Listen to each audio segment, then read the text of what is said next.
Good afternoon. My name is Adrian Dix. I'm BC's Minister of Health. To my right is Dr. Bonnie Henry, BC's Provincial Health Officer.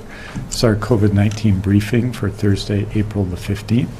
We're honored to be here on the territory of the Lekwungen-speaking people of the Songhees and the Esquimalt First Nations. Tomorrow, Friday, there will be a written briefing on relevant information with respect to the COVID-19 pandemic at about 3 o'clock, and we'll be back here on Monday with a regular COVID-19 briefing in the afternoon. And with that, it's my honor to introduce Dr. Bonnie Henry. Thank you and good afternoon. So for today, we'll start off with the case update, and then we have our COVID data update today.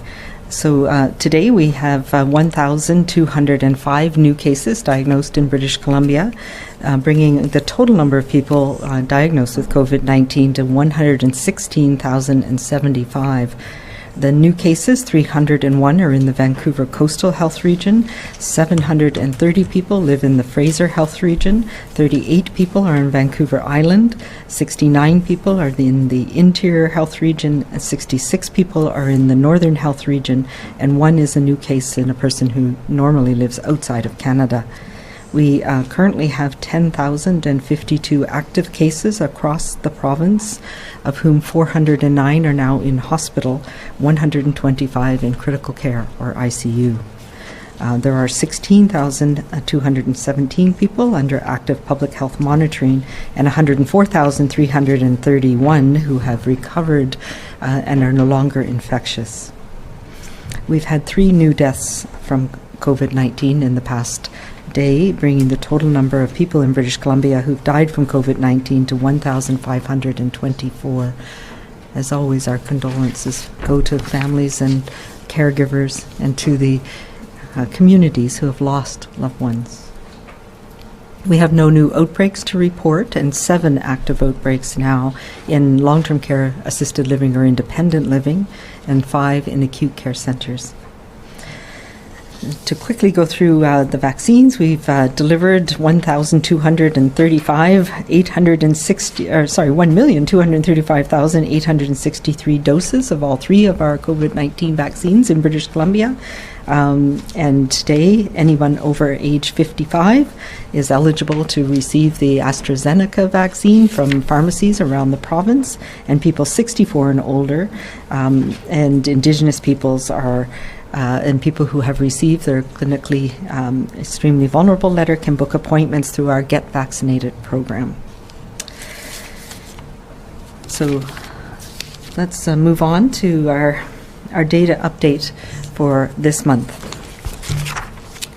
To start with, this is the geographic distribution of our cases of COVID-19 by health service delivery area. The graph on the left in the blue is the cumulative cases by geography since the pandemic started, and on the right is the last 7 days. And as we can see, and what we've seen in the numbers that have been reported over the last few weeks, we've seen a transition.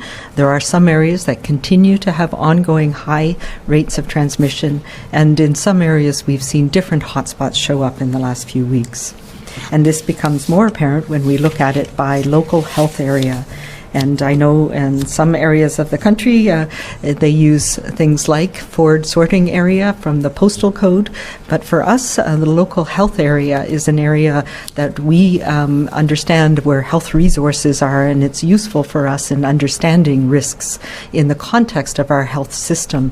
So that is our cumulative geographic distribution by this local health area, and we can see that there has been ongoing challenges in several areas of the province, and most particularly, of course, in areas like Surrey, in some parts of Vancouver Coastal most recently as well. If we look at the last 7 days by area of residence, we've seen a transition in the north from the northwest to the northeast, and partly that is because of the vaccination program that we've had in communities across the north that have brought down rates of transmission in some of those communities, and Prince Rupert is an example there.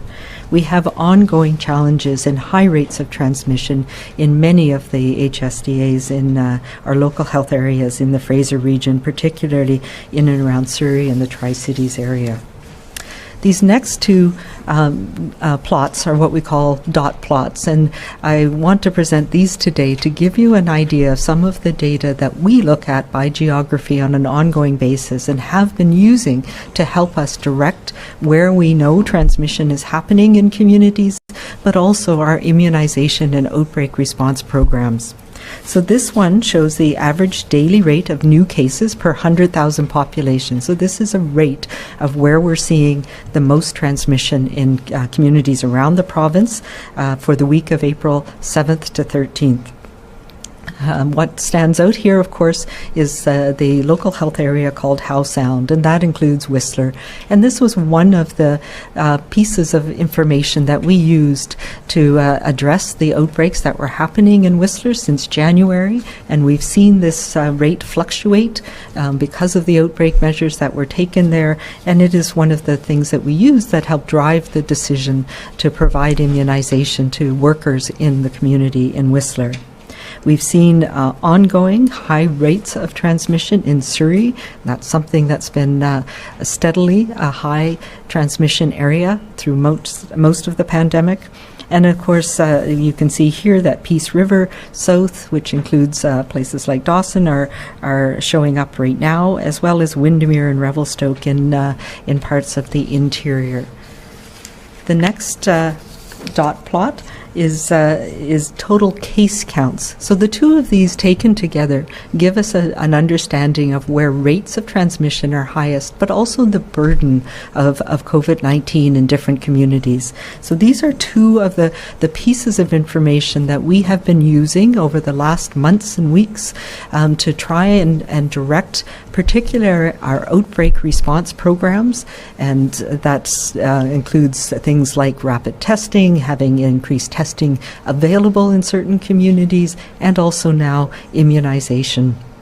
And this is why we are focusing, for example, our worker program, which we have started up. Initially, we were using the AstraZeneca, the Covishield vaccine, to target these communities and people who were in higher risk workplaces that we've identified. We're now using this to ensure that we are targeting the key workplaces where we're seeing transmission and where we need to protect people like our first responders.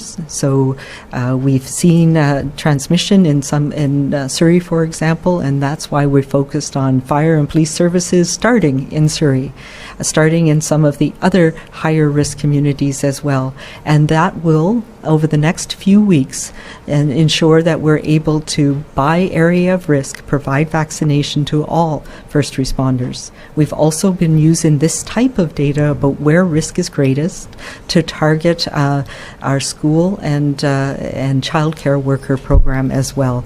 And as you know, we started in Surrey with the Surrey School District for these very reasons, that we know that the risks of transmission in the communities are highest in the Surrey School District, and we'll present some more information on that. So I just want this information to be out there so that people understand how we're making some of those decisions, sometimes very rapidly, as we see developing cases happen in different communities around the province. Going back to some of our epidemiologic data, this is the daily cases, hospitalizations, and deaths by date of report. And what we can see in the green at the top is that we had a dramatic increase in the third week of March. And this was during the period of time in the middle of the spring break where we started to see a lot more social connections and activity and movement of people. And this has led, along with the fact that we have higher transmissible variants of the virus circulating in communities, to a dramatic increase.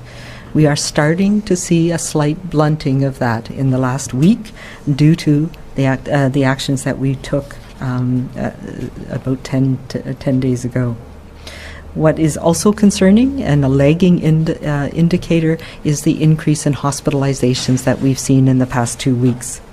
On a positive note, we've seen a dramatic decrease in the rates of death and that is important as well, and is testament to how well the vaccine is working at protecting people. And we'll talk a bit more about hospitalizations and why we're targeting our immunization programs where we are in a minute. The next epidemic curve shows our cases by health authority, and not surprisingly, there's a large proportion of cases are in the Fraser Health region, although we have seen increases across the board in the last few weeks. This is the epidemic curve by source of where we believe people have acquired their illness, and this is by date of onset of illness, so it looks slightly different than what we saw previously.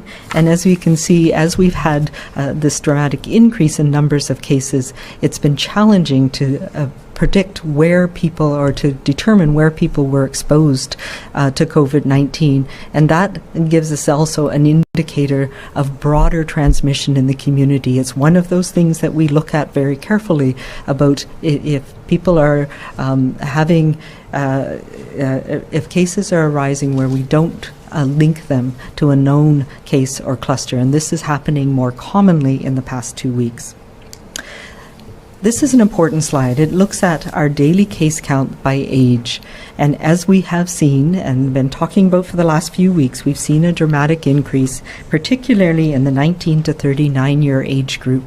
We've also seen increases in the 40 to 59-year age group, and 60 to 79 and the 5 to 18 as well. But the largest and steepest increase has been in younger people, both from social connections but also from work connections. And we know that those interact in what we call social networks. But what we are seeing is that those social connections, when people bring it into a home, where before, if there were 10 people in a household, we might see transmission to 2 or 3 other people at most. Now we're seeing, with the new variants in particular, that transmission can be widespread in households. It may be that all of the household becomes affected, and it's the 40 or 50-year-old parent who ends up in hospital. And this has been played out particularly in the Lower Mainland, but we're seeing it now increasingly in other parts of the province as well. When we look at our daily case rates by health authority, we can see that things are really driven by Fraser Health and Vancouver Coastal. We've had high rates across the north for some time, and those have been leveling off and coming down. Some of the other important metrics that we look at carefully are the percent of people who are testing positive every day, and that rose quite high to around 12% in the province. It's slowly starting to decrease again, which is good news, but the numbers are still, of course, very high. This is a summary that shows you the impact of the immunization program by age, and most importantly, we can see how protective the vaccination program is against hospitalization, but most importantly as well, deaths in older people as the immunization program has been ramped up. And that is what we are looking at for the coming weeks and months. We've been talking a lot in the last little while and watching carefully about hospitalizations, and younger people are in hospital, and by younger people we've seen an increase particularly in people 40 to 59 who've ended up in hospital in the last few weeks, in particular since the middle end of March. We've also seen a rise in the 60 to 79-year-old age group. That has been the numbers that have been highest in historically, the 60 to 79. We've seen a leveling off and a pretty steady rate of people over age 80. And while we have seen a slight increase in people 20 to 39 who need hospitalization, and the rates in that group remain relatively low. So really what we're looking at is hospitalization is now being driven by people between the ages of 40 and 79, and that's why it is so important that we continue to focus our age-based immunization program on those down to age 40 in particular. But we know that this vaccine not only protects against some transmission, but very importantly protects against severe infections, hospitalizations, and deaths. This is just another representation of that, which shows that we are seeing hospitalizations increase in the 40 to 59, 60 to 79, but deaths are pretty much concentrated on the older age groups, and they've come down overall with the immunization of older people, but we need to focus on trying to prevent transmission and illness in that age group continually. Again, this is an updating of the percentage of our cases and hospitalizations, and it shows that we continue to have lower numbers of cases compared to the population in the younger age groups, which is good news. That we have seen an increase in 20 to 29 in people who are sick with COVID, but really the dramatic increase that we've seen in hospitalizations continues to be driven by people over age 50 and people in ICU over age 60.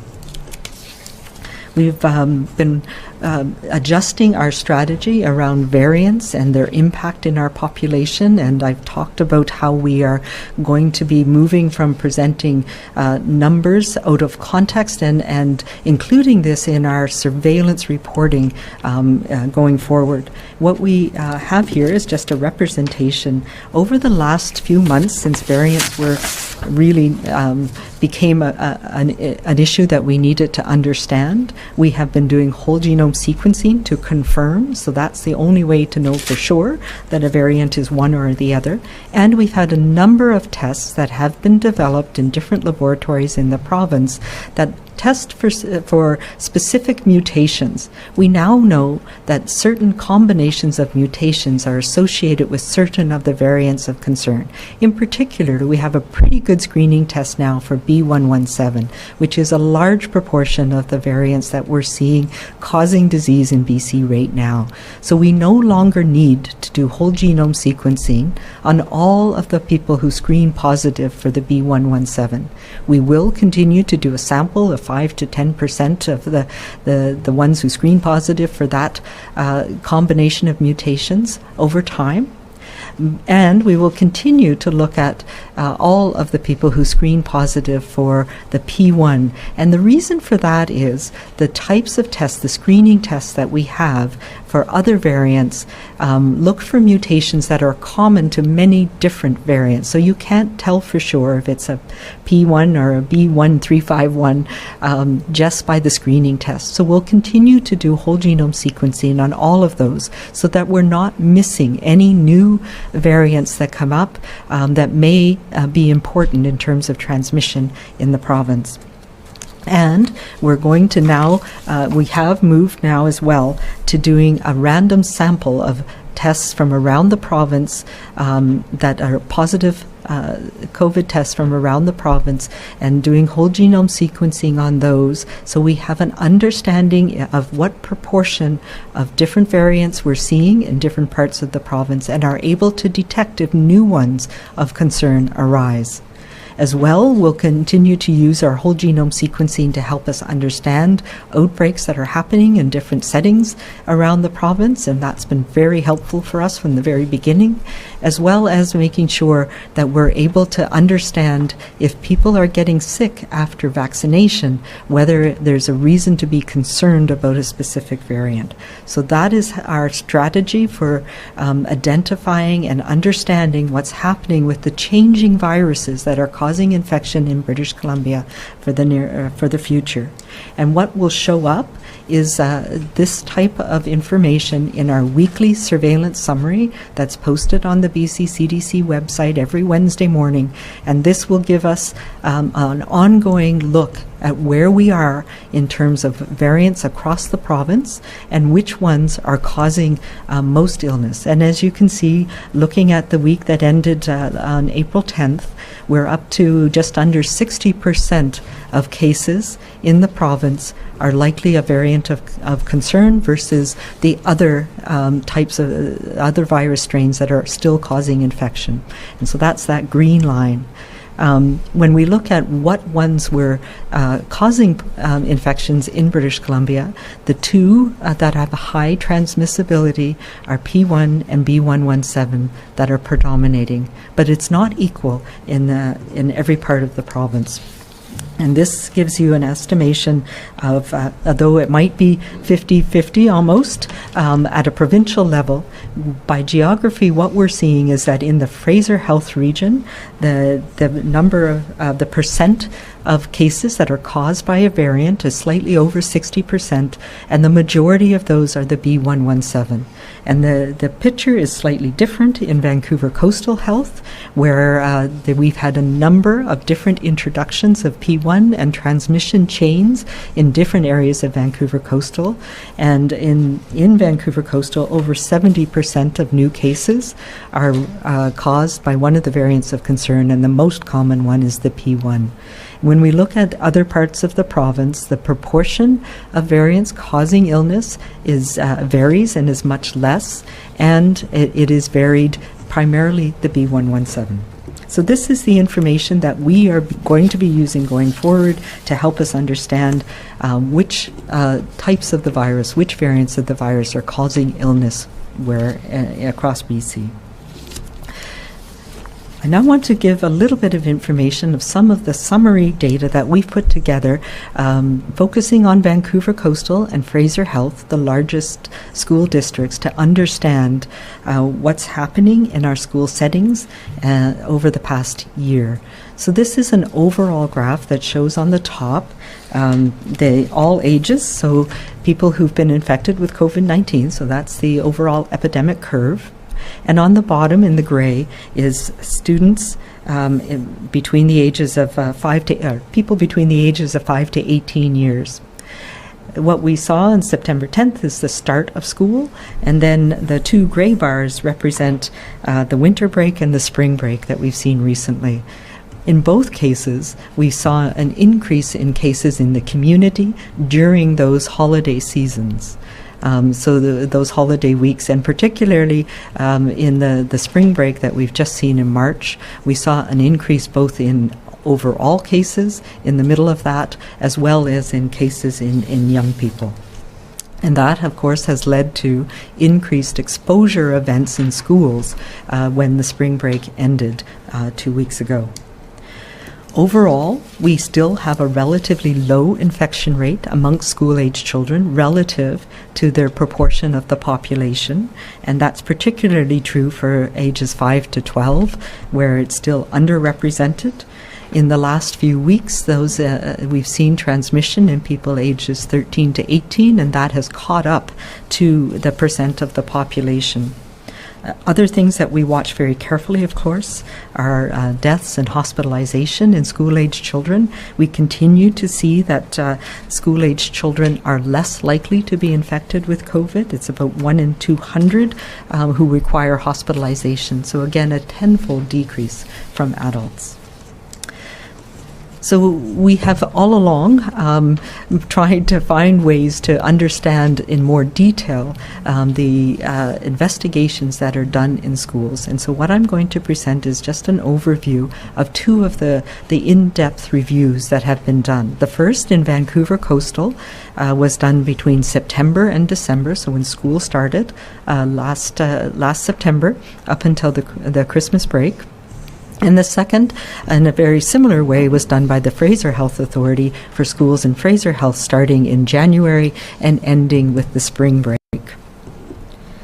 So this is these data are from the detailed case investigations and contact tracing and outbreak and cluster investigations that are done for every exposure event in schools. So when we look at the findings from Vancouver Coastal Health, we're talking about 124,000 students and staff who were in the school system. So it was excluding students who were homeschooled or who were doing remote learning.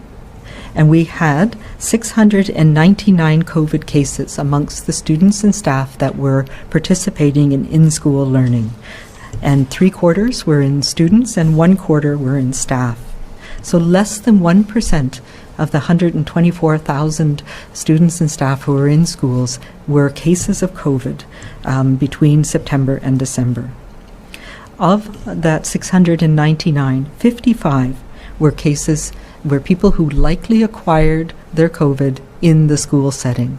So that is reassuring to us. About 8% of these cases were acquired whilst in school. And typically when a transmission did occur in a school, on average, that led to 1 or at most 2 additional cases in the school. So this tells us, importantly, that despite what was happening in the community, that schools are a relatively low transmission environment, and that the measures that are in place in Vancouver coastal schools during that period of time were effective in preventing widespread transmission in the school setting. This is a summary of the cases in schools and students and staff cases relative to cases in the community in Vancouver coastal. So the top dotted line is cases in the community, and as we see with the spring break start and stop, we had a rapid rise in cases in the community. We saw that rise as well in student and staff cases, but that has leveled off and started to decrease once school started again after the spring break. It did, however, lead to quite a number of potential exposure events in the schools after spring break. The second study is a very similar analysis that was done in the Fraser Health region, and it involved 315,000 staff and students in the Fraser Health region. And we know that in that period of time we had very high rates of transmission in some communities, in particular in Surrey and North Delta and Abbotsford. Of the 315,000, slightly less than 1%, 2,049 cases of COVID-19 were identified among students, the majority of them students, about 83%, and staff, 17%. Of those 2,000 in some cases, 267, or about 13%, were associated or likely acquired in the school setting. So again, very similar to Vancouver coastal and aligned with what we saw in Vancouver coastal in the previous period. And typically when a case was identified, a transmission happened in a school is to one other person in that school setting. And importantly, no transmission was identified in 85% of schools in the Fraser region during this period of time when we know there was high transmission in the community. So again, just representing the community versus students and staff cases, it really shows us that student and staff cases follow the trends in the community, but that when they're in the structured school environment, the rates of transmission are much, much less. Having said that, it is absolutely clear that every exposure event is disruptive and concerning, and we've learned what are the measures that are important. We've been working with the schools to ensure that the COVID safety plans in every school are being followed, that people are doing what they need to do to reduce the anxiety, to reduce the probability that cohorts and even schools may need to be closed for a period of time. And that's why it is so important, and we've prioritized school staff for immunization, and starting with the areas with highest community transmission, and we'll be working through all school staff in the province over the coming weeks. So the key things that we've learned is that COVID-19 cases in schools reflect what's going on in the community around them. Most of the cases in the school setting were required outside of the school, and there was little transmission within the school itself. So it does not as well appear to be a major driver of community transmission. And I know there's a lot of talk about we need to close schools to stop transmission in the community, and we're not seeing that as an issue. So this is important for us. These are data that we've been following, we've been sharing with the school community in the regular meetings that are happening at the provincial level, because we recognize how important school is for families, for communities, and for children. So reassuring, it certainly is something we continue to pay attention to, and we know how distressing it is when we have exposure events, and we need to all continue to pay attention to what keeps things safe in the school setting.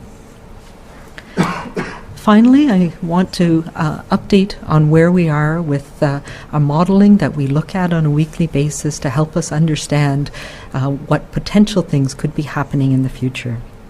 We have been above 1 in our reproductive number for some time, and that, of course, we see in the reflection of the transmission events that we've been seeing around the province. And this has been all over BC. We have started to see a slowing or bending back down of the reproductive number, which means that people are reducing those contacts that they have where the virus can be transmitted, or those infectious transmissions. And that is important. We saw a lot of movement of people and social gatherings over the period, particularly of the spring break, that led to rapid rise in transmission. That was fueled, of course, by the fact that we have some viruses that are more easily transmitted, that are circulating in particularly the highly populous areas of the province. We see that in the Fraser Health region, where it's still the reproductive number still remains high. Vancouver Coastal starting to come down again with some of the actions that we've taken in the recent weeks. And we see that as well in Fraser, where reduction of even some of those settings where transmission was happening has made a difference in reducing those rates of transmission. The rates, of course, are less stable in the smaller health authorities, the less population, less transmission, but we are still seeing concerning transmission in parts of the interior where Vancouver Island and North are coming down again, and seeing some of the important measures that we've taken in communities in the North having that positive impact on transmission. And finally, looking at where we could go in the future. So right now, the rate of infectious contacts, so the contacts we're having where the virus can be transmitted to others, on average in the province, is somewhere around 55 to 60%. That is too high. We know what we need to do to bend that back down. We need to get down to 40% or less, and we have done that consistently. We were able to do that last March. We did that in November when we put in restrictions again. And I want to remind people, the restrictions that we put in that worked in November are still in place.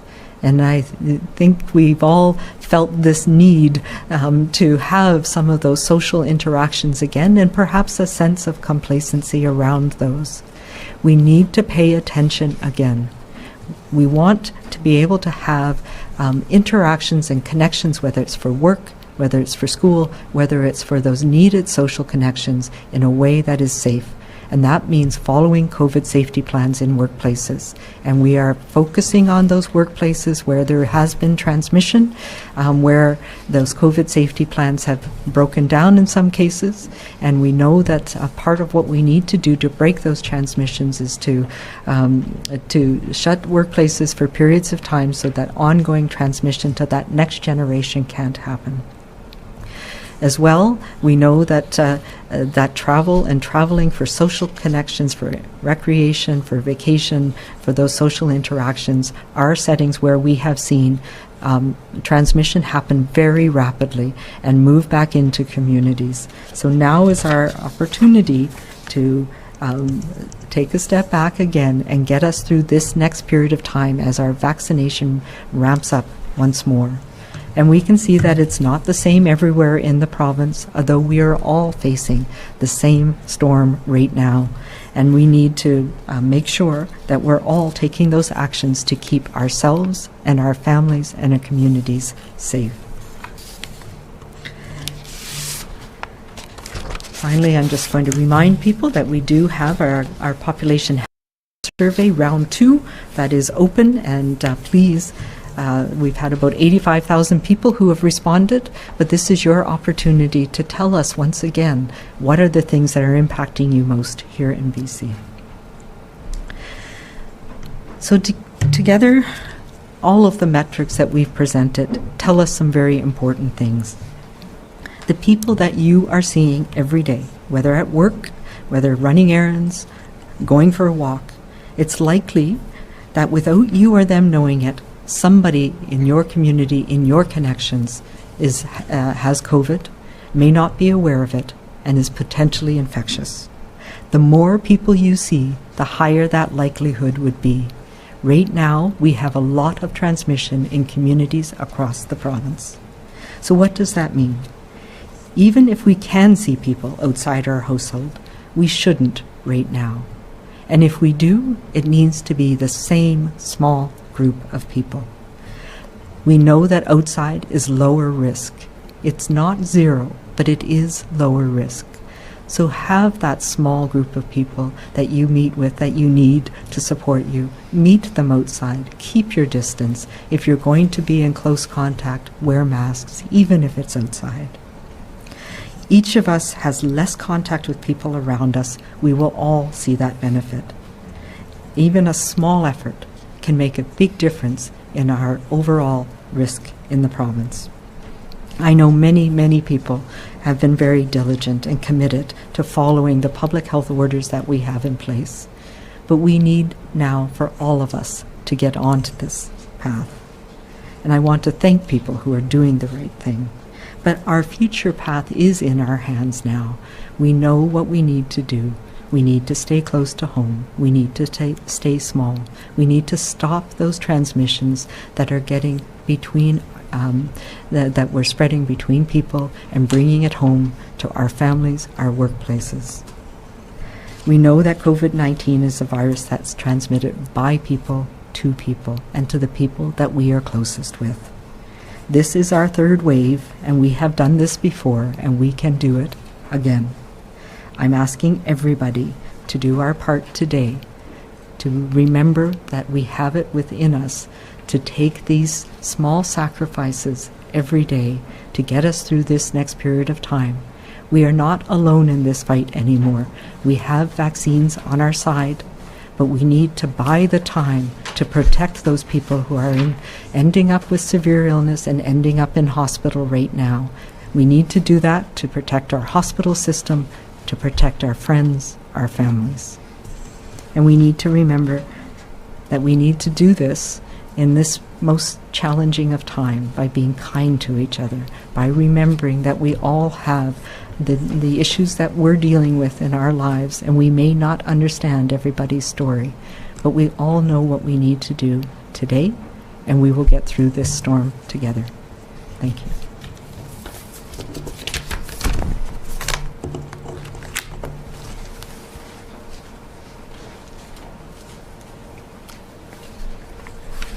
Thank you very much, Dr. Henry. I just want to, on behalf of the Premier of the government and really of everyone in BC, pass on my condolences to the families, the friends, the caregivers of the three people who passed away in the last 24 hours from COVID-19. This is a difficult time in the pandemic, and obviously with the limits on our ability to come together to celebrate and acknowledge and grieve about the ones we've lost. It's a difficult time, and we're with all of those families and caregivers today. I wanted to note with respect to vaccines, and I'll just be very brief today, that as Dr. Henry has said, 1,235,863 doses have been delivered in BC. 1,147,964 of those are first doses, and that's 26.7% of the eligible population of 4.3 million. This week we've received the 138,000 from over Monday, Tuesday and Wednesday, the 138,000 doses of Pfizer that we were expecting. That's arrived over the 3 days.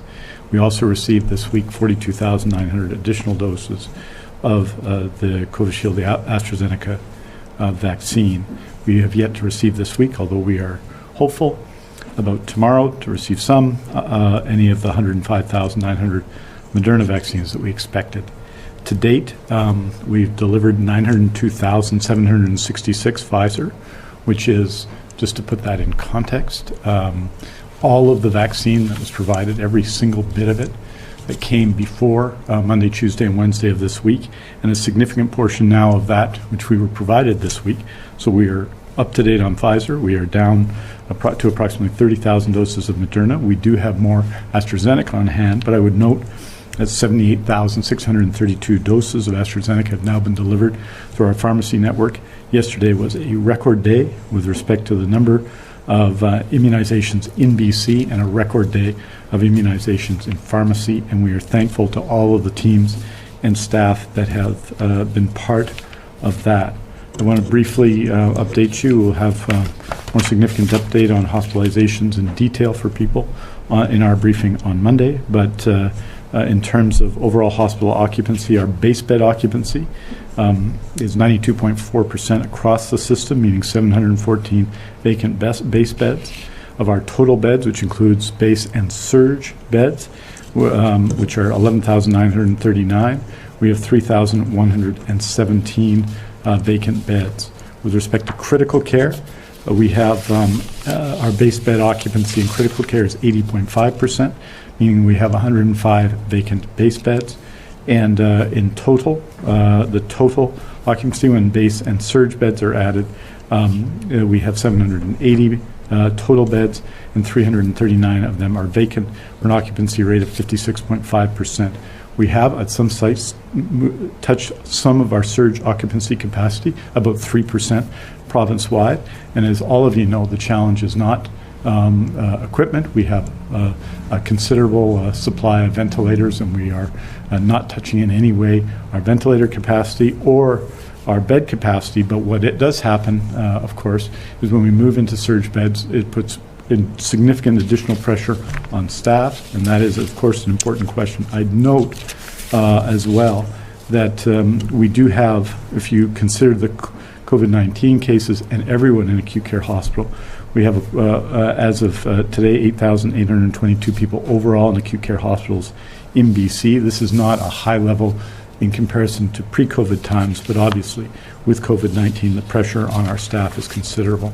I just want to note that more than 1 million people have registered since we launched our registration system for vaccination. 1,048,547 people, to be precise, have registered, and 362,857 have booked appointments.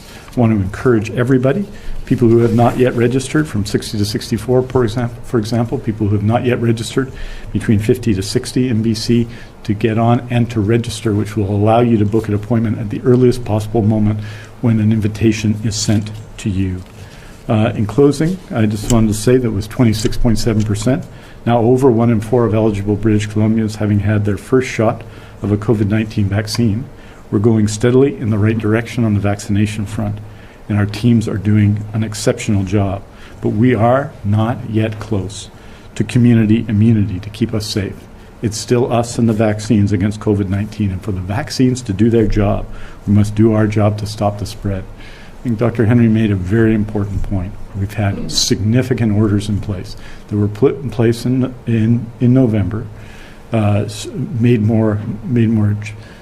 tougher in December, and now have had additional measures targeting especially indoor social gathering and social connections. This is a virus that spreads through social interaction, and we must do everything we can right now with these case counts to reduce our social interactions and focus on the public health measures and the public health guidance we've seen, and we can do this together. In the last few days, we have seen a decline in case in our test positivity, but it is nowhere near low enough. We have a long way to go together. I want to encourage everyone to use our COVID skills without delay and without fail. We must do what we've been taught. We must do what we know works, and we must do what we know it takes to stop the spread.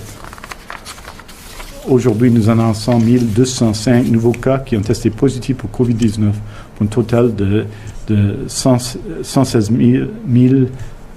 075 cas en Colombie-Britannique. Nous sommes attristés d'annoncer 3 nouveaux décès liés au COVID-19 pour un total de 1524 décès en Colombie-Britannique. Nous offrons nos condoléances à tous ceux qui ont perdu leurs proches durant cette pandémie. Parmi l'ensemble des cas confirmés de COVID-19, 409 personnes sont actuellement hospitalisées, dont 125 en soins intensifs. Merci beaucoup. Thank you very much. We're happy to take your questions. Thank you, Minister. As a reminder to reporters on the line, Please press star 1 to enter the queue. You are limited to one question and one follow-up. First, we go to Binder Sajan, CTV. Hi there. Just wanted to go back to the data from schools. I know both the Fraser Health and the Vancouver Coastal information seems to be coming from before variants of concerns really took hold in BC. So given how transmissible those are, more so than the regular COVID-19 virus that has been in BC, is there a greater likelihood that we could see more transmissions happening at schools? Yeah, a really good question. I will say that variants were certainly part of the equation, particularly in some of the school districts in Fraser Health during the period of time of the Fraser Health review. And we've done, as you know, a lot of extensive testing when we've known that there was a variant of concern exposure event in a school, and we have not seen increased transmission related to that in schools to date.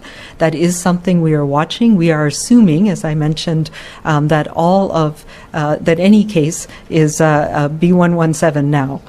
So we are taking the same measures of ensuring ensuring adequate contact tracing, immediate contact tracing, and testing and monitoring of families and close contacts related to that. But we've not seen increased transmission in the school environment. Again, it talks to the importance of safety measures and structured environments being less risky than some of the unstructured social connections that we have.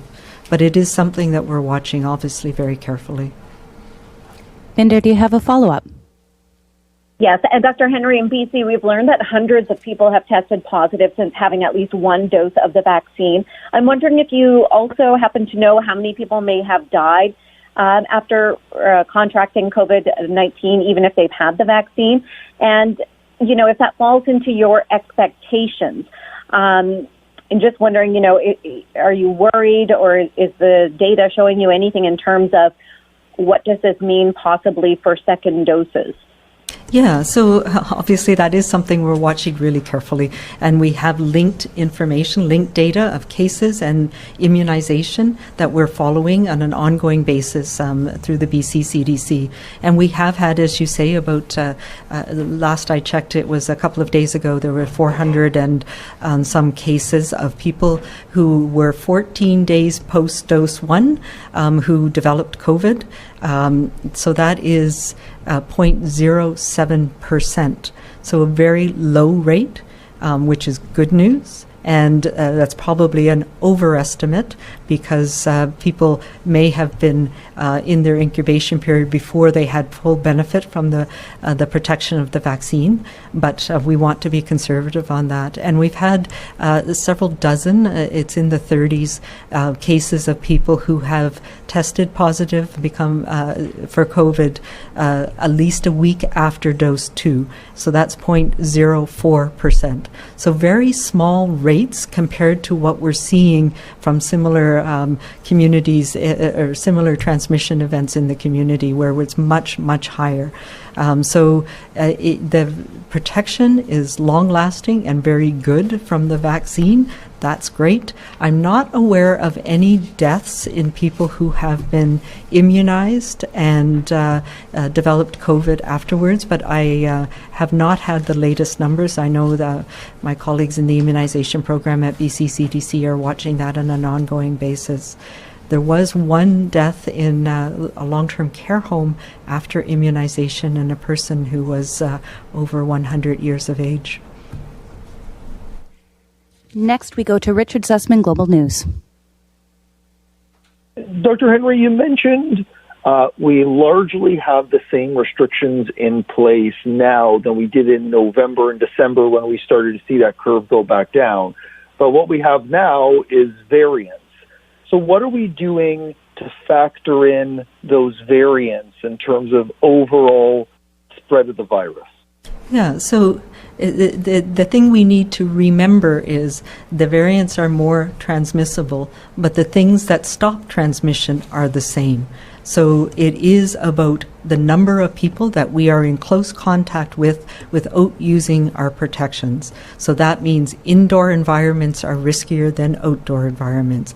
We have larger numbers of people. If we're talking loudly, if we're singing, if we're in a poorly ventilated area, those are riskier situations, and there's no margin for error right now. So it means that it's more likely that you're going to transmit to more people in those situations. So it doesn't mean that the situations and the things that we need to do are different. It means that what we're seeing is you're transmitting to more people when you're doing those things that put you in that risk situation. So your probability of being exposed to somebody is higher now because we have higher rates of transmission in the community. So if I am seeing a group of 10 people, the probability that one of them has the virus and is potential to spread it to me right now is highest than it's ever been. So we need to pay attention to what we know works to prevent those transmissions. And that means staying small, staying outside, wearing masks, keeping our distance from people. The things that we know stop transmission have not changed. What has changed is our risk has changed because this virus is transmitting more easily. So we have restrictions on indoor gatherings with your household only.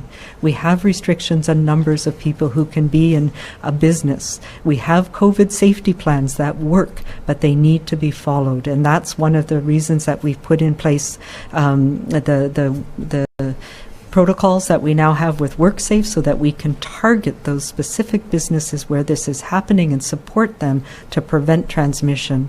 It also is why we've had to do things like reduce some of those situations that were okay even a few months ago. Indoor dining was a structured environment where there was some risk, but the risk was low enough. And now it's higher because of the variants. So that is one of the reasons why we moved and mitigated that by having takeaway and outdoor dining only. So the risk is not zero if you're sitting on a patio with somebody right now. The risk is less, though, than inside. And we were seeing transmission to larger numbers of people in those inside environments.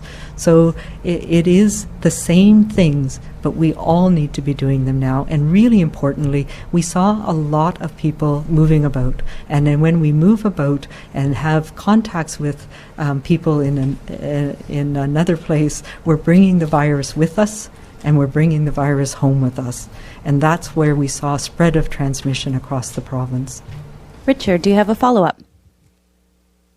Your dynamic modeling here shows if we continue our current contact behavior, we're going to be hitting close to 3,000 new cases a day by the end of April. Right now, at 1,200 new cases a day, we are seeing hospitalizations at record-breaking numbers. So if we don't amend our contacts, what does that mean for our hospitalizations? And also on a side note on vaccinations, now that we're aiming towards vaccinating school staff, police, and fire, how much of that Moderna Pfizer is being moved from the age-based to those priority groups that you've committed to vaccinate?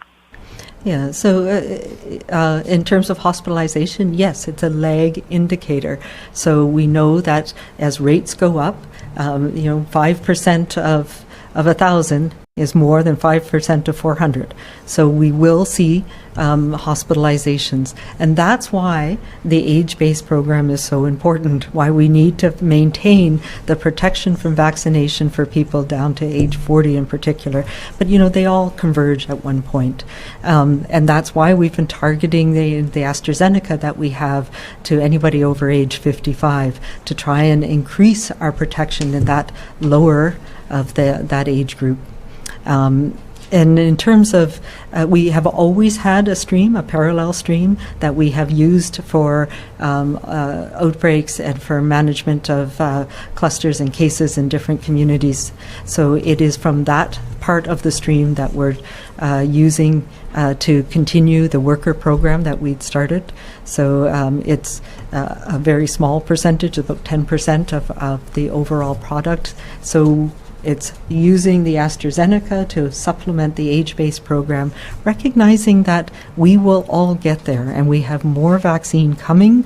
It just wish we had it today as opposed to in May and June.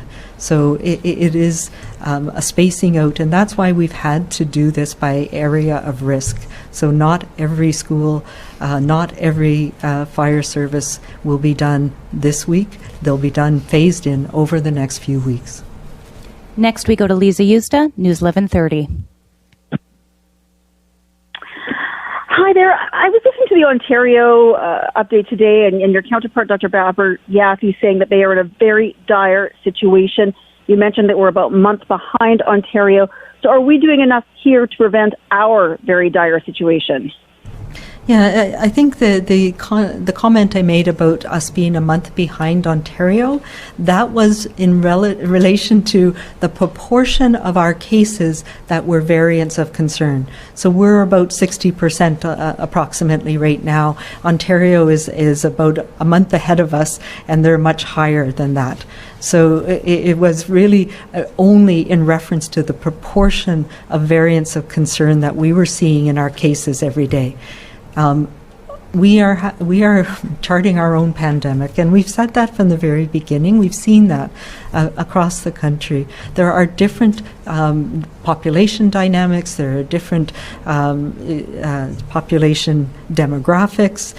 There's different types of transmission events and super spreading events and introductions that are happening in different parts of the province. So Ontario has been hit hard, and they had come down, but not to a low enough level that they were able to support their healthcare system.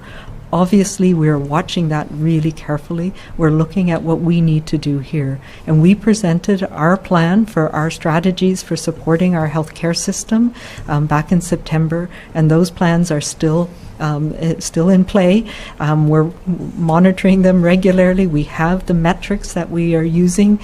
We also have a very strong network around the province to support where pressure points are happening in the hospital system, and we saw that in the last few months in the north, being able to decant people who needed care out of the north to other places, and recognizing how challenging that is both on families who have a loved one who's sent to Vancouver Island, for example.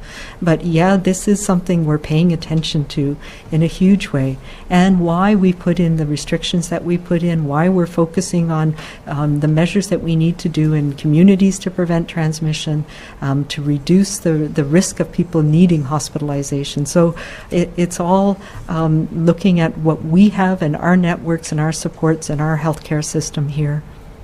Lisa, do you have a follow-up?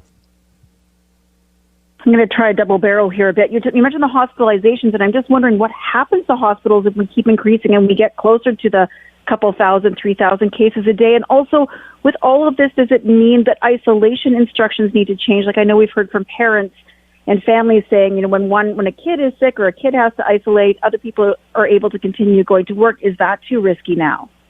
And so there's a couple of things around that. I'll answer your second question first.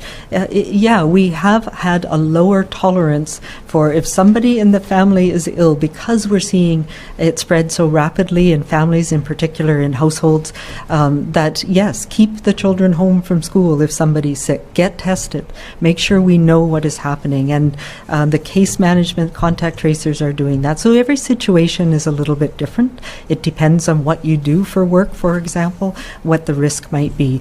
But yes, it is right now, if somebody in the household is sick, then everybody needs to pay attention and make sure they're getting tested, that we understand the transmission in those environments. So we have a much lower threshold for staying home if somebody's sick in the household right now and not sending children to school. And I've said that a couple of times because of the rapid increase we saw in a lot of social interactions that were happening over the spring break.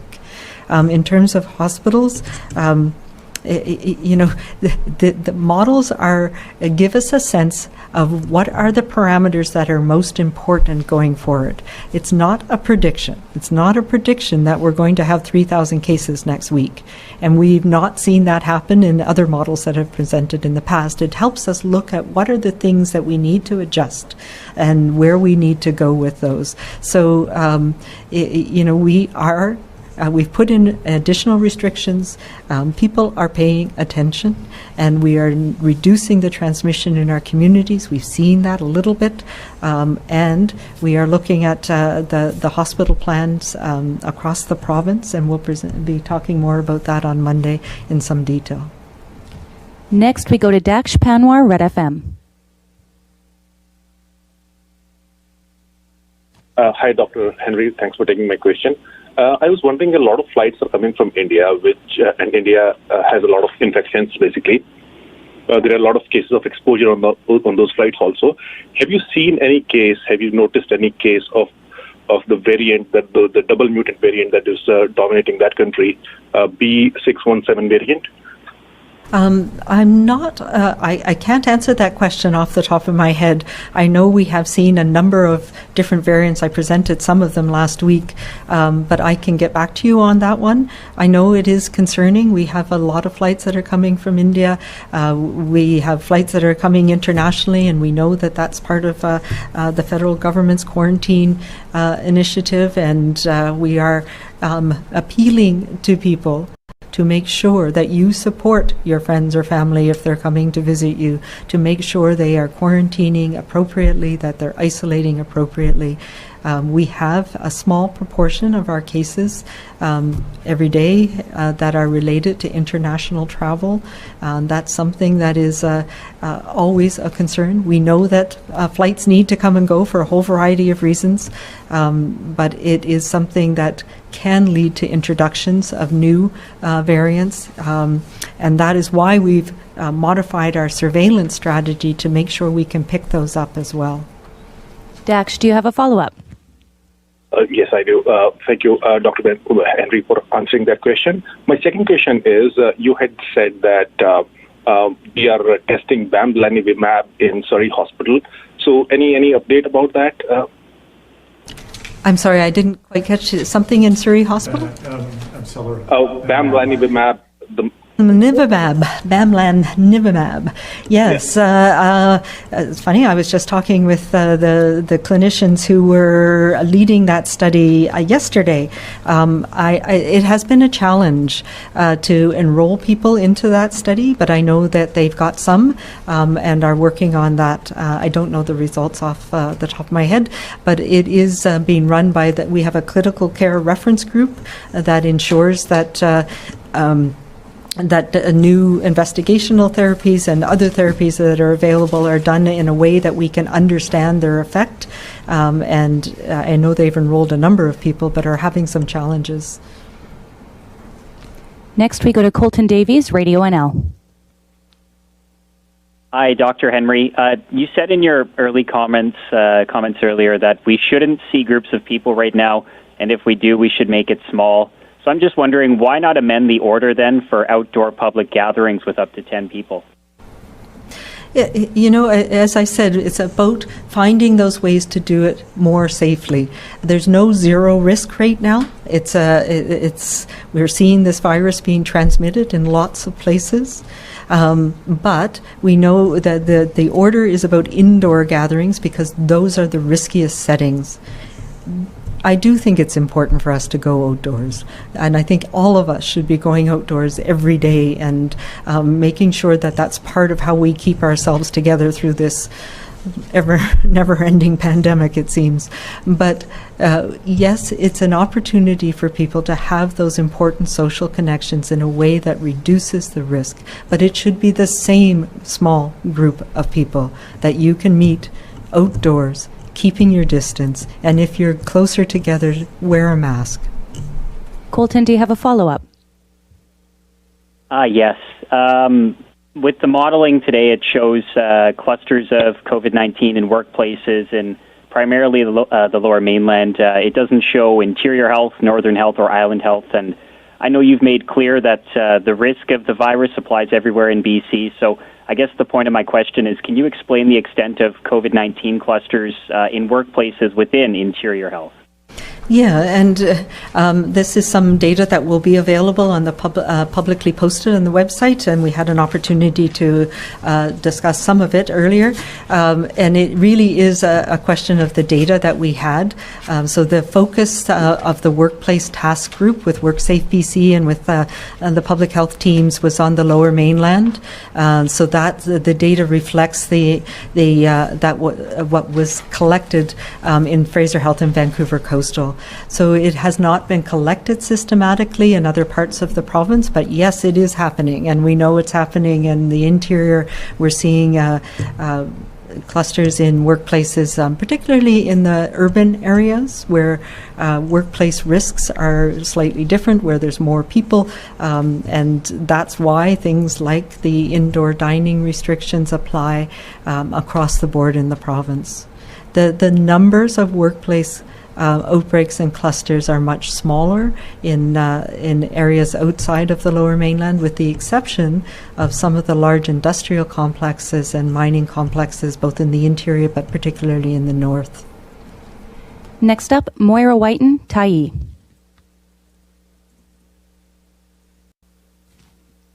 Moira, are you on mute? Okay, we'll move on. Hi, I am. Thank you. Thank you, Moira. No, I'm here. Sorry, my apologies.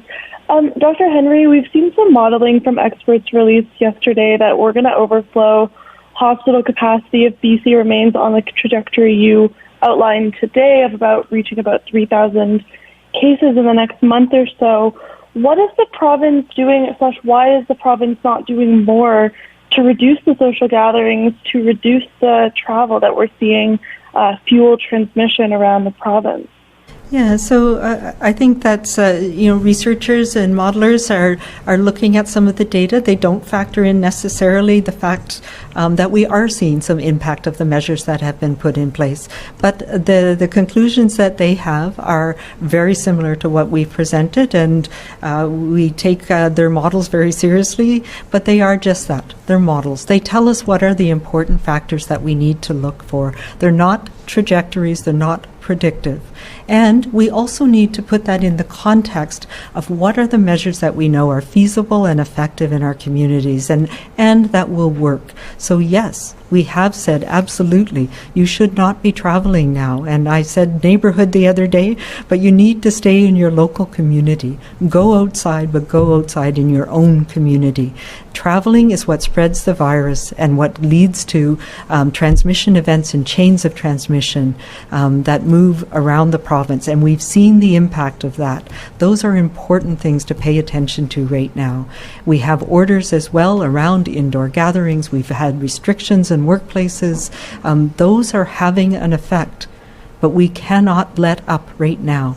And we're saying the same things as the modelers have saying, that we need, all of us collectively, to reduce our infectious contacts. So that's reducing those indoor contacts where we're not using masks, where we have poor ventilations, where we're not keeping our distance.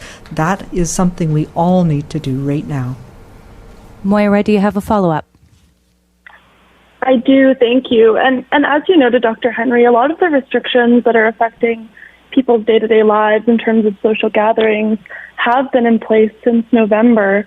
What exactly are you and is the government doing to signal the importance to people when really a lot of the restrictions are on travel, as you mentioned, are advisories? What are you doing to signal the importance of following them now when it's clear that transmission is happening, because people haven't been doing that for the last few months or so? Well, I think we need to recognize that people were following and are following for a number of months. And yes, we saw that there was some people who felt that they didn't need to adhere to those anymore. And it's hard. We're in that hard period. You know, we have longer days. We want to get out.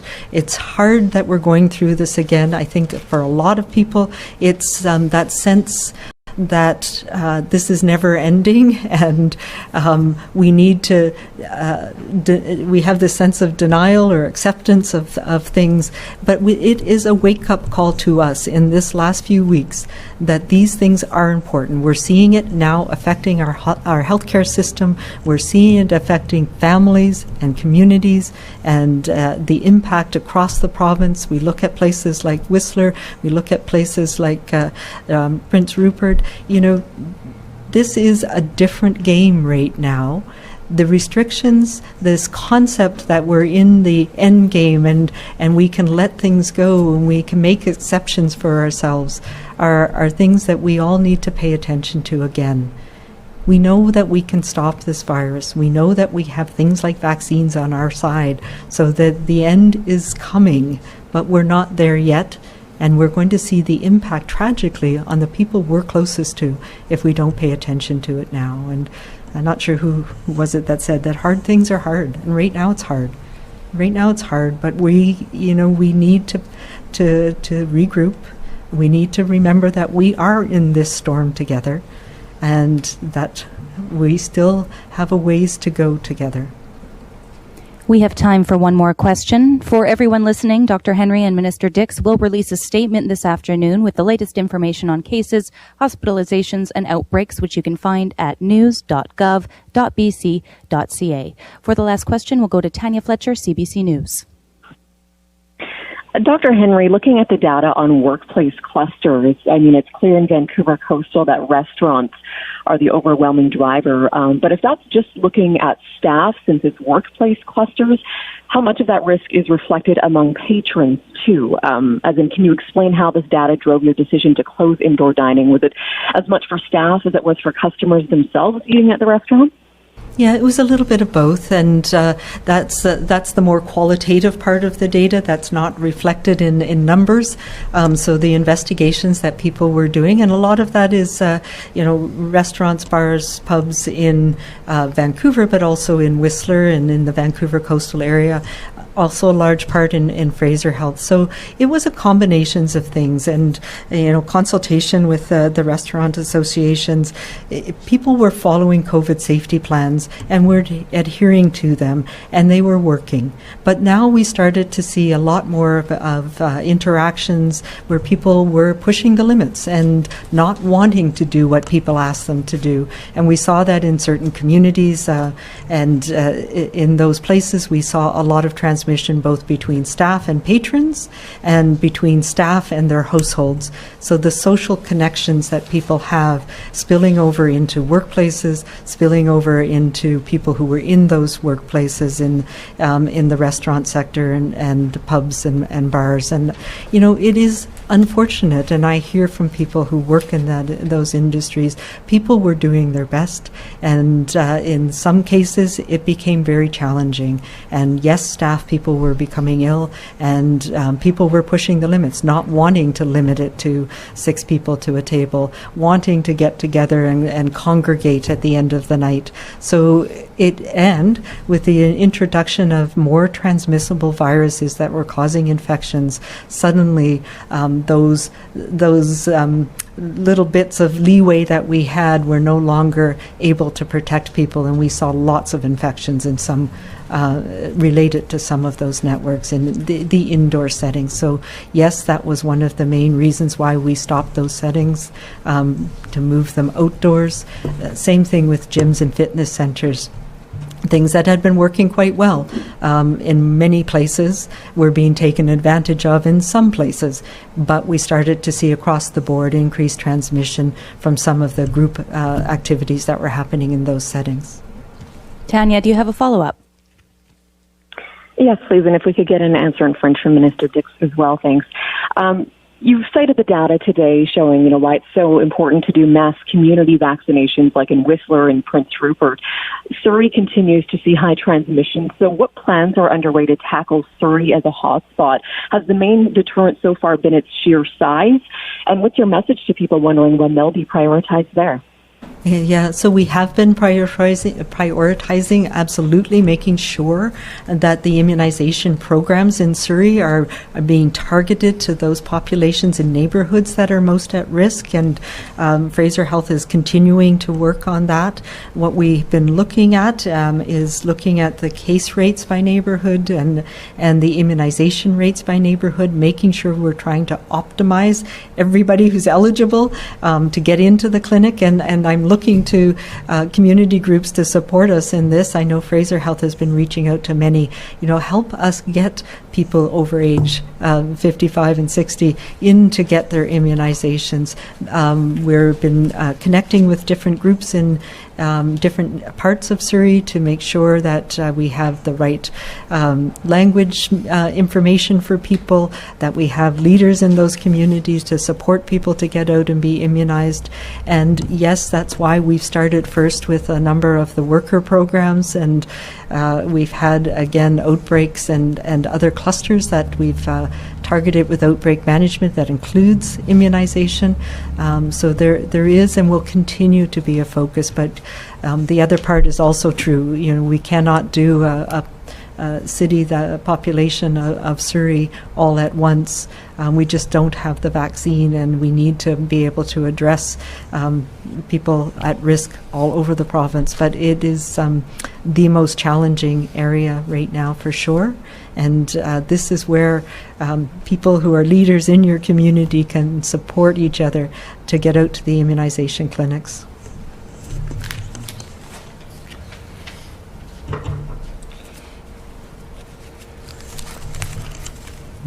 Just to agree with Dr. Henry that Surrey is a major priority. It's where we, of course, first done and immunized all those working in education, teachers and education assistants and others who support our education system with respect to police and fire. A very significant proportion of the businesses that we've targeted for immunization to reduce outbreaks are in Surrey. So Surrey's been a priority from the beginning, and it is a priority now, and you look across the province, it's obviously a place that we go.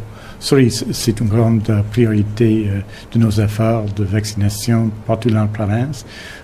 Tous les employés du conseil scolaire 36 à Surrey ont été vaccinés il y a, je pense, une semaine. On a fait des vaccinations pour des gens de première ligne, c'est-à-dire des gens de la police, et qui battent les incendies à Surrey, bien entendu. Et aussi, on va continuer à mettre cette priorité sur Surrey. Il est évident que 20% de nos cas sont à Surrey, qui est à 10% de la population. Cela démontre la nécessité des gens à Surrey de suivre les conseils de Dr. Henry et les règles de la santé publique, en premier lieu. En deuxième lieu, de chercher leur vaccination dès qu'il est possible pour eux. Et dans nos deux